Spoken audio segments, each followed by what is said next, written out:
What it do? This is your boy White Rice with Nashville Unsigned, and thank you for joining us with the Rapid and Random with Rice podcast. I am sitting here with my main man, Lackhoney. How you doing, bro? Good, man. How's it going? It has been a great day of talking with so many amazing people. Yeah, you've been busy. I now also get to chat with you, man. Yeah, thanks for having me. How's your day been? How's the Good. vibe? Good. I woke up, took care of the puppy, went to class, came over here, and just been chilling, hanging out with people. What kind of puppy you got? We're fostering right now. It's through Wags and Walk Nashville, and it's a pit bull mix. I think it's a little pitty mix, and he keeps biting everybody's face. So we got to do some bite training. But he's dope. Pits are one of the dogs that I hate that they get such a bad reputation for because they're so sweet when they're actually raised to be like good dogs. I feel like that's any dog though, right? Like, yeah. That's just like bad training. I hate the term aggressive breed. It's not my favorite. You don't think it's fair to say?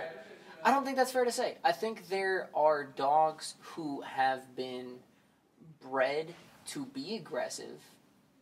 But they can't be an aggressive breed? But I don't believe that at their core, a dog is like, I'm born to kill or I'm born to bite. So then, do you also believe that people at our core are like... I believe we're good people, and we are are products of our environment. I believe the same way, but I was talking to a lot of people who have a more pessimistic outlook. They like think that like I think it's kind of like an ages-old argument that goes back and forth whether people are at their core good or evil. But it's interesting to see. I am of the person. I'm always a half glass full. I'm always the optimist, especially when it comes to people. I trust people. I love people. Yeah. I always want to believe. It makes in it easier. people. It makes it so much easier. It makes it harder when, they let you down or when they, become something that you weren't prepared for. But at the same time, it does, in fact, make life better in the outlook perspective. Yeah. But yeah, animals are awesome. Dogs are awesome. I don't believe in aggressive breeds. I believe there are breeds people prefer to be aggressive. Sure. You're not gonna take a Chihuahua and be like, I'm gonna make this the most evil dog ever. Yeah. You ain't gonna do that. That's a hot take. I don't know about that. Chihuahuas are kind of evil. They actually are. They're psychos. Little shits. Little psychos. Yeah. They're my cousins had a girl and a boy named Chico and Chica because very original. Yeah. But yeah, they're terrible. So with that said, let's go ahead and get this podcast started. You do not drink. I don't, but I'll air toast with you. Air toast. I appreciate that. So I have just down the shot. I have become a carnivore of myself. This is made of rice, and I am white rice. So let's go ahead and get into the randomness. Sure, all right? Sure. So, if you had a book about your life, mm-hmm. What would that book title be? Oh God, I'm bad with titles. That's a fun fact. I like to leave off titling music until like the last second, and then like I try to just let it like kind of hit me. So this is about to be bad. A title of my life. Like a word or two that describes you. A word or two. Shift is kind of cool. I think shift is like a nice little punchy thing. I think because my parents got divorced twice. We've moved around a bunch. I was talking to Casey over there. Like we used to live in Dubai for a little bit, and so I think like. My life has kind of been predicated off of a lot of different shifts. Like we used to live with my grandmother for a lot of time when I was like growing up, and then we moved with my dad. And like I said, my parents divorced a couple times, and so life has just kind of been a lot of that type of stuff. So as you've shifted around, what has been like one of your favorite memories of like a place or an event or things of that nature as those continual shifts happen? Like one of my favorite just life moments. Yeah, just life moments. We were just talking about dogs. When we first got my last puppy, Annie, I was like in 8th grade, and I just remember being so happy because I wanted a dog so bad. We just had to put her down last year, so I'm like, I know. I'm sorry, man. I am so sorry. I know it sucks, but it's part of it. So yeah, I mean, I think that my puppy, I love my little dog. Dog, like I said at the beginning, dogs are the greatest thing ever. 100%. I don't know, man, but so. With that said, do you have relatives that live all over the world, or? Yeah. So my mom is Indian, my dad's Pakistani. So my mom's side has a few relatives that live in India, and then there's some that are like scattered around the U.S. So she has a couple brother-in-law, sister-in-law, and some others in Chicago. They used to live in Chicago. Dad's family is kind of scattered around. There's some in LA, some in Nevada, and then a bunch in Dallas. So like Dallas and Chicago are kind of like my big U.S. family zones. Gotcha. And then I think there's still family in Pakistan, but I've never been there personally. But I know we have family in India because I visited them. You a fan of shopping on Michigan in Chicago? Oh, see, I've never like shopped on Michigan because I'm way too cheap to go to like the fancy stores. So I like. I mean, they got like Nike and Lego store. Dude, Nike's expensive. People like shop there so much. I'm confused how like broke rappers afford forces. I've never understood that, but like they're $100 for a pair of shoes. Like, shouldn't you buy a mic or something? Like, I don't know. That's a hot take though.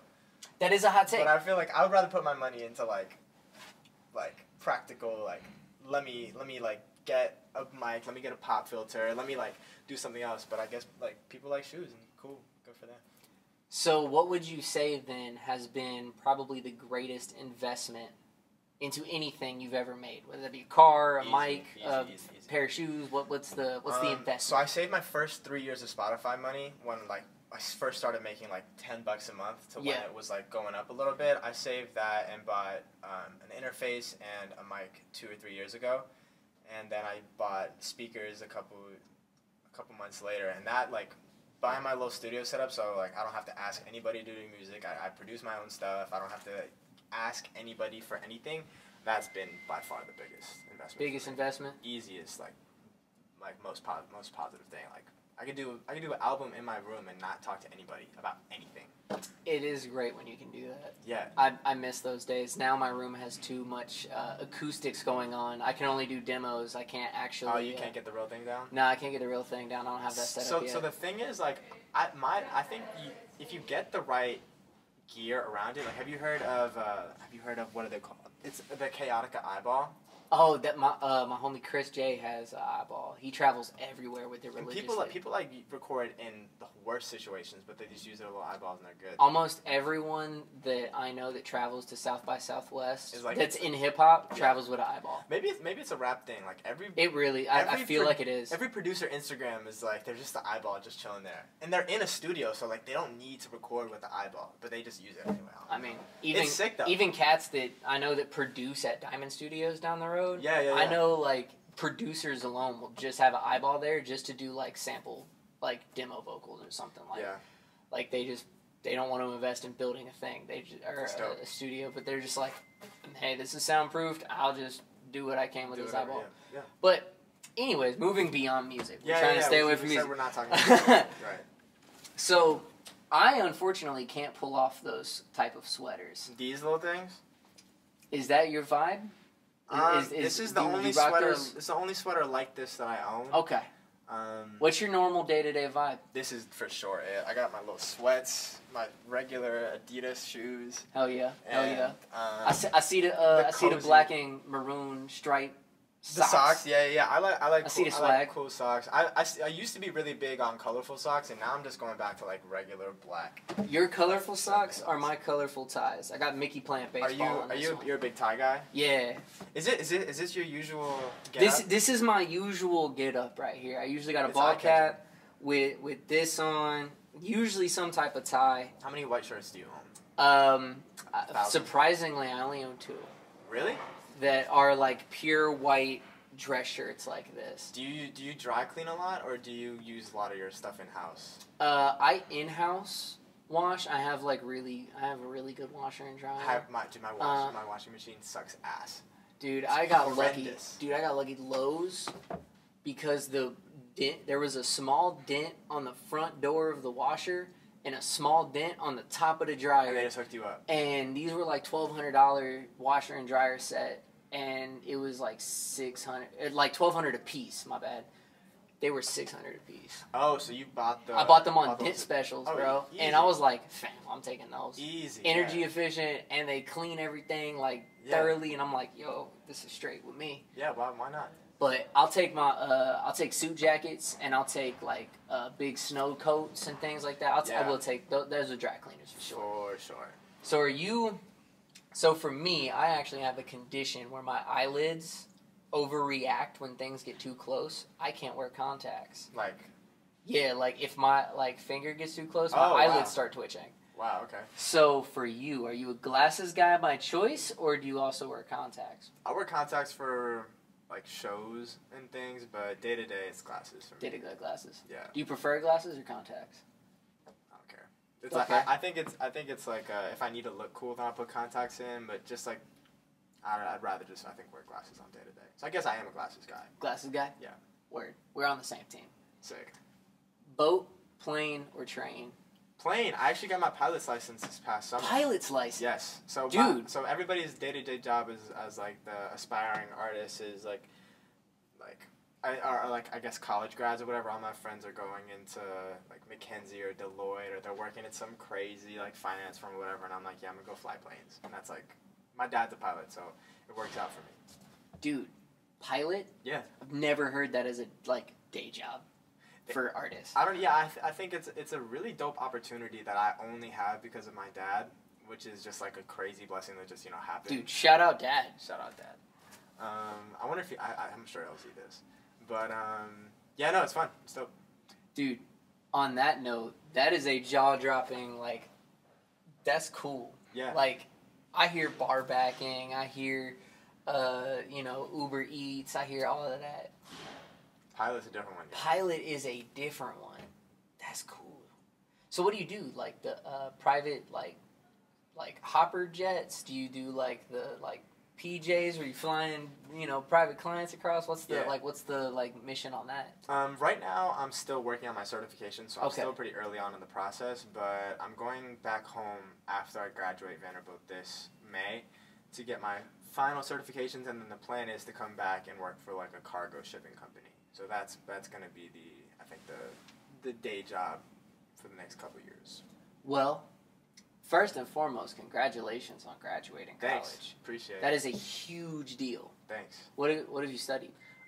It's a business major with a minor in computer science. Business major with a minor in computer science. Yeah. What was the outlook on choosing that major and minor? Well, I was originally pre-med when I went into college, and a lot of that had to do with just the stereotypical Indian pressure as like a late teen, early 20-something trying to pick a career out. There's the obvious career choice of like, I'm going to be a doctor because my family wants me to be a doctor, and I kind of just approached that in college and tried my best at the medical field, and it just really wasn't for me. And so the next most natural thing that I was just interested in was the business degree.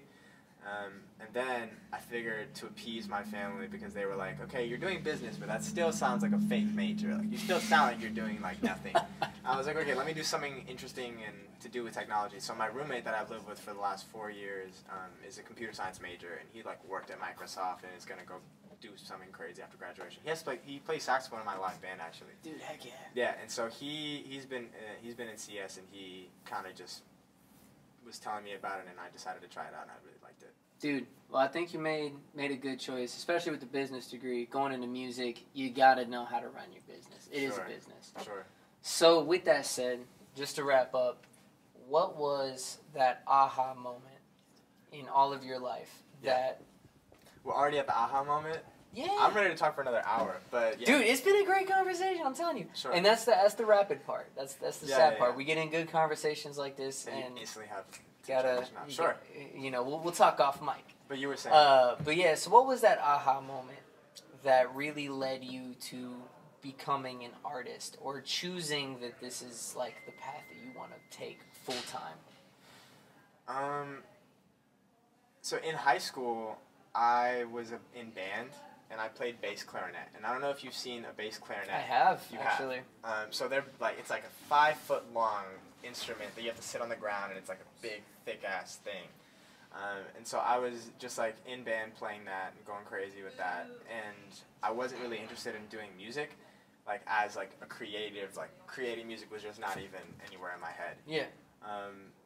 And so the reason I kind of came into it was I started watching radio freestyles on Sway in the morning, and I just got more interested in like, okay, people make beats, that's interesting, that's cool. Just like as a theoretical, like, okay, as a fan, like it's cool that people sit and actually can create that. And when I decided I wanted to get into music is when we had this final like charity show in my high school. It's called Playing for Change.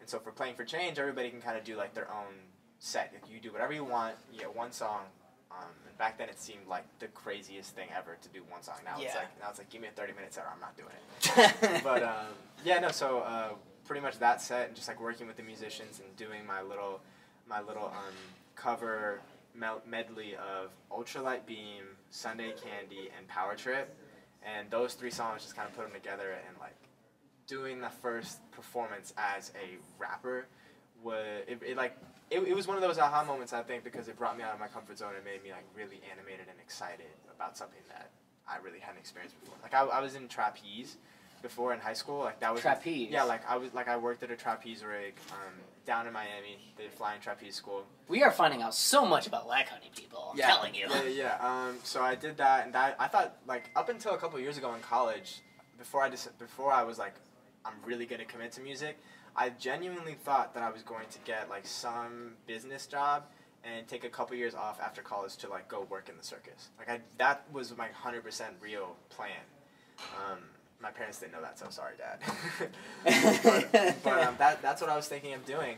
And then, aha moment, and a couple years later, here we are. Just hit you, and you have pursued a career that has put you on a lot of people's maps, including ours. Yo, thank you, Nashville Unsigned. That's crazy. Dude, I really appreciate you coming out today, no worries, having a conversation with me, with our team, meeting us, and becoming a part of the family, man. You're cool, bro. I appreciate it. Dude, such a pleasure. Yeah, nice to meet you. With that said, this is a wrap. This has been Rapid and Random with Rice. Random and Rapid with Rice. One of those two. Rapid and Random with Rice. I think it's Random and Rapid. Rapid and Random. What is it actually? It's Rapid and Random with It's Rice. Rapid and Random. Okay, yeah. Cool. With that said, R3 is a wrap.